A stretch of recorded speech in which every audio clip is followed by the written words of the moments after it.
Baik majelis hakim yang kami hormati, dipersilakan peserta nomor tampil di Q013 dengan tema keteladanan abdi negara dalam melayani masyarakat. Peserta nomor tampil di Q013 dengan tema keteladanan abdi negara dalam melayani masyarakat. Bersiap Deki 14.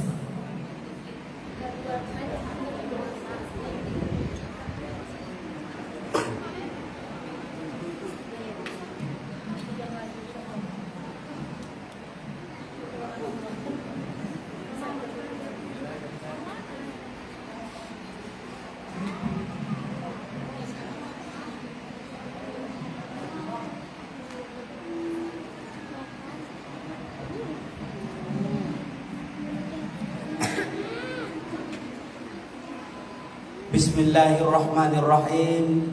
Assalamualaikum warahmatullahi wabarakatuh.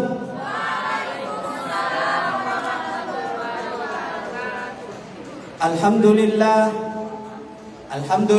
hadana lihada wa ma kunna linahtadiya laula an hadana Allah. Wassalatu wassalamu ala habibillah wa Muhammad ibn Abdillah wa ala alihi wa sahbihi wa mawala. Ashhadu an la ilaha illallah wa ashhadu anna Muhammadan abduhu wa rasuluh la nabiyya ba'da, amma ba'du. Dewan juri yang kami muliakan, hadirin wal hadirat yang kami hormati, mari kita bersyukur kepada Allah Subhanahu wa taala dengan mengucapkan alhamdulillahi rabbil alamin. Salawat dan salam tak lupa kita sampaikan kepada Nabi besar kita, Nabi Muhammad sallallahu alaihi wasallam, dengan mengucapkan Allahumma salli ala sayyidina Muhammad wa ala ali sayyidina Muhammad. Hadirin wal hadirat rahimakumullah. Negara Republik Indonesia adalah negara yang dilintasi oleh garis khatulistiwa yang menyebabkan negara kita tercinta ini dipenuhi dengan kekayaan sumber daya alam yang begitu melimpah di dalamnya. Bahkan Profesor Quraisy Shihab mengibaratkan bahwa Indonesia ini laksana serpihan tanah surga yang dihamparkan di persada bumi Nusantara. Ungkapan orang Jawa juga mengungkapkan bahwa negara Indonesia ini sering disebut dengan negara yang gemah ripahlu jenawi tututan terong karto raharjo, yang menggambarkan begitu suburnya, makmurnya, keberagamannya di dalam negara kita tercinta Republik Indonesia ini. Kaum muslimin rahimakumullah, menurut data Badan Pusat Statistik Nasional tahun 2024, bahwa penduduk Indonesia itu berjumlah 281,4 juta jiwa.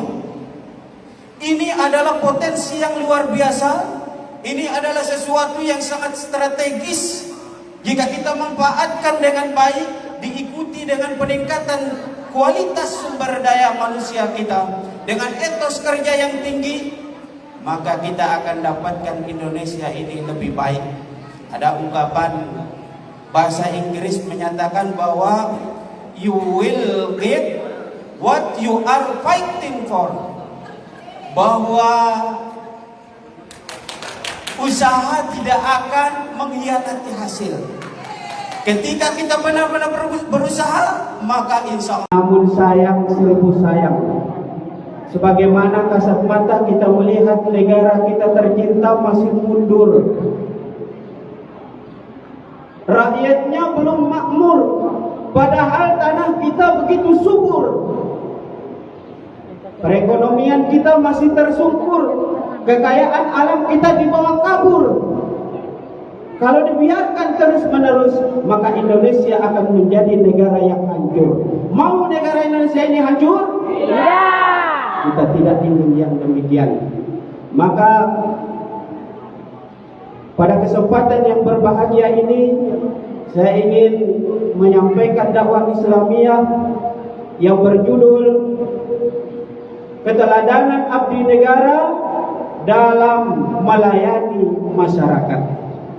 Berlandaskan firman Allah Subhanahu wa taala dalam surah Al-Qasas ayat 77. Allah Subhanahu wa taala berfirman, A'udzu billahi minasyaitonir rajim.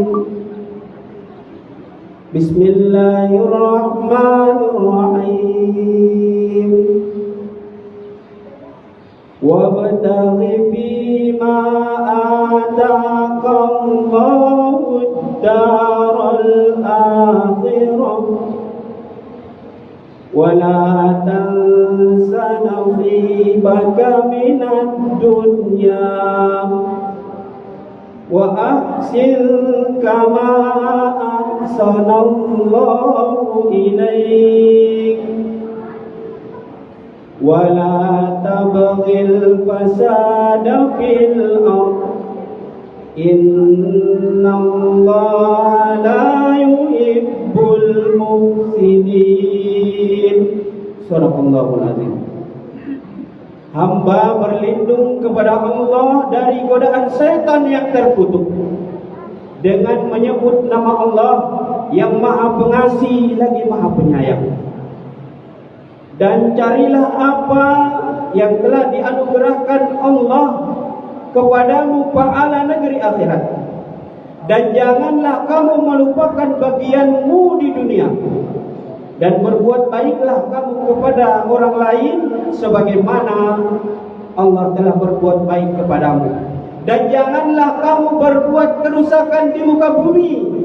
Sesungguhnya Allah tidak menyukai orang-orang yang berbuat kerusakan.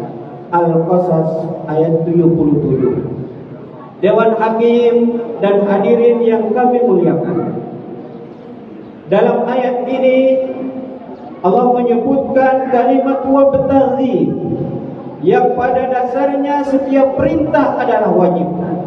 Oleh karena itu wajib bagi kita untuk bekerja, untuk berusaha mencari anugerah dari Allah Subhanahu wa taala untuk kehidupan kita, baik jangka panjang maupun jangka pendek, demi meraih kemajuan dan kesuksesan bangsa. Di dalam tafsir Al-Azim karya Imam Ibnu Katsir jilid 3 halaman 506, beliau menjelaskan bahwa dalam ayat ini Allah memberikan kebebasan kepada manusia untuk mencari karunia Allah seluas-luasnya dan berbagai nikmat yang sudah disediakan oleh Allah Subhanahu wa taala. Namun ketika kita mendapatkan nikmat, maka patutlah kita bersyukur kepada Allah Subhanahu wa taala dan memanfaatkan nikmat yang kita dapatkan itu untuk lebih menambah ketaatan kita kepada Allah Subhanahu wa taala dan mendekatkan diri kita kepada Allah Subhanahu wa taala. Dari sinilah lahir motivasi untuk kita seorang mukmin bahwa di dalam kehidupan dunia ini kita harus giat bekerja, harus semangat juang 45 dalam menggapai kesuksesan kita di dunia ini. Dewan Hakim dan hadirin yang kami muliakan, Rasulullah sallallahu alaihi wasallam juga memberikan motivasi kepada kita untuk senantiasa giat bekerja, etos kerja yang tinggi dan memberikan pelayanan yang terbaik kepada masyarakat. Rasulullah sallallahu alaihi wasallam bersabda, "I'mal li dunyaka ka'annaka ta'ishu abada wa amal li akhiratika ka'annaka tamutu ghadan." Jadi di sini Rasulullah memberikan penjelasan kepada kita bahwa kalau kamu bekerja untuk duniamu, bekerjalah seolah-olah kamu akan hidup selamanya. Dan bekerjalah untuk akhiratmu seolah-olah kamu akan mati besok. Penjelasan dari hadis ini adalah supaya kita giat bekerja semaksimal mungkin menggunakan kesempatan, waktu, dan kesehatan untuk kesuksesan kita di dunia. Bayangkan bahwa kita akan hidup selama-lamanya supaya muncul etos kerja. Begitu ketika kita melakukan ibadah, maka bayangkan bahwa kita seolah-olah akan mati besok. Supaya apa? Timbul kehusuan dalam diri, sehingga kita benar-benar menyerahkan semua usaha dan ikhtiar kita kepada Allah Subhanahu wa Ta'ala. Saudaraku sebangsa setanah air yang kami cintai, Rasulullah SAW adalah teladan yang paling baik di dalam kehidupan kita ini. Laqad kana lakum fi Rasulillah uswatun hasanah. Begitu banyak teladan yang ada dalam diri beliau, dan itu ditularkan kepada para sahabatnya. Bagaimana kesuksesan Rasulullah menyebarkan agama Islam bukan hanya berpengaruh di semenanjung negara Arab, tapi juga kepada seluruh dunia dan sampai pula kepada negara kita tercinta ini. Generasi cemerlang yang dihasilkan oleh Rasulullah SAW adalah generasi yang penuh dengan kekentalan ibadah, kekuatan iman yang kuat, kemudian kemuliaan akhlak yang begitu tinggi, semangat juang yang begitu hebat yang dimiliki oleh para sahabat Rasulullah SAW. Ada sahabat kita kenal, umpamanya ada Abu Bakar As-Siddiq, Umar bin Khattab, Utsman bin Affan, Ali bin Abi Thalib, Abdurrahman bin Auf, Sa'ad bin Abi Waqqas, dan lain sebagainya.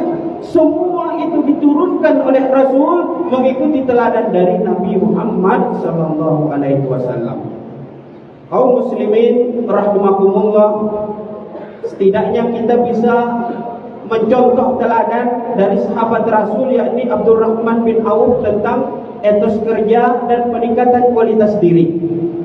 Abdurrahman bin Auf adalah orang kaya raya di kota Mekah.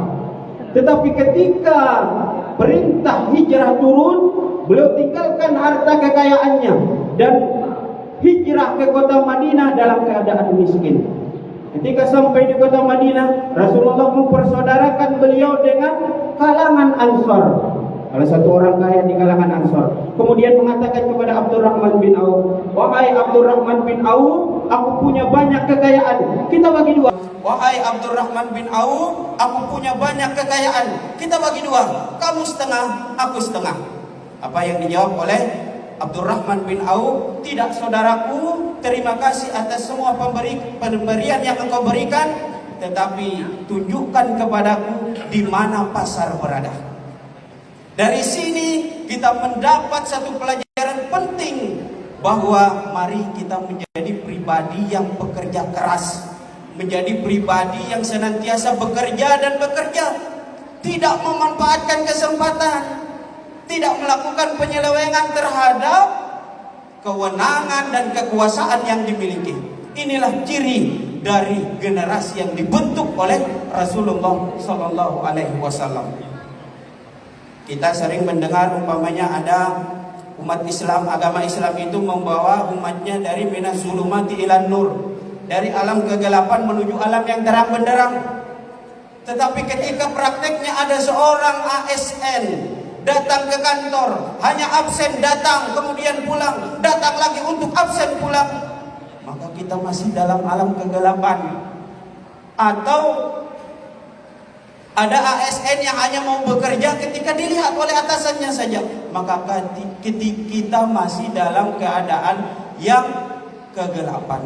Mari saudaraku, keluar dari kegelapan, laksanakan tupoksi sesuai dengan kewajiban kita masing-masing. Bukan karena pandangan manusia, tapi karena itu sudah menjadi kewajiban kita sebagai seorang abdi negara. Dan ingat bahwa ASN adalah seorang pengabdi. Menjadi ASN adalah pengabdian, bukan hanya sekedar pelarian. Hanya karena tidak punya pekerjaan lalu menjadi tumpuan pilihan.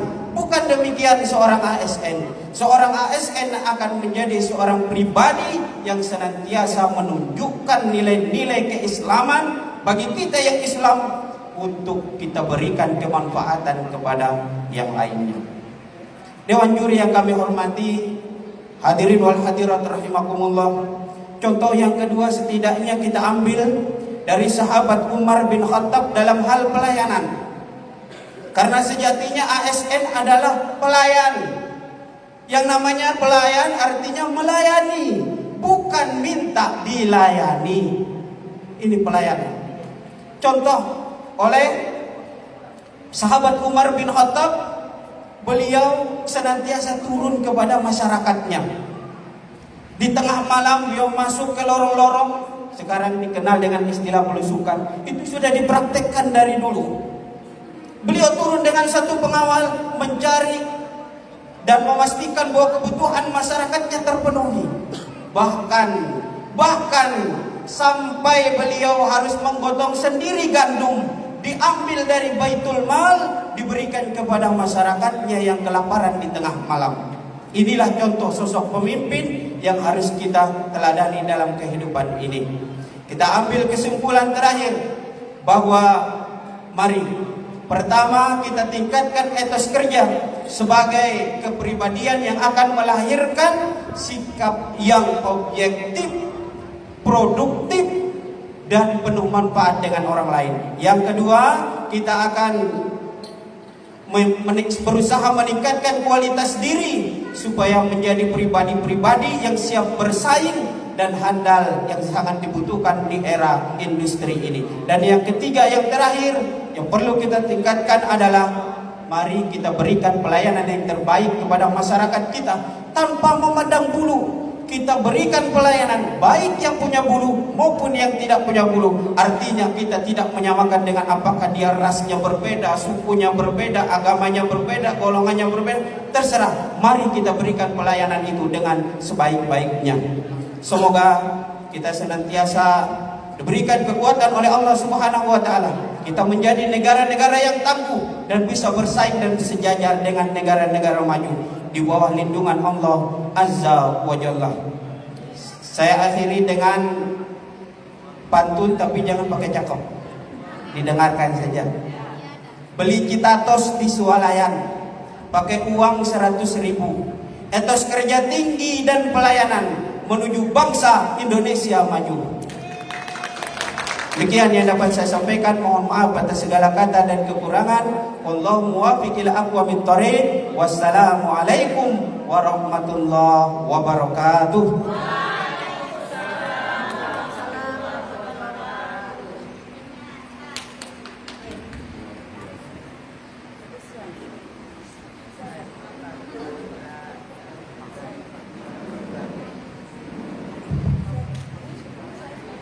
Baik, selanjutnya dipersilakan peserta nomor tampil Deki 018 dengan tema merajut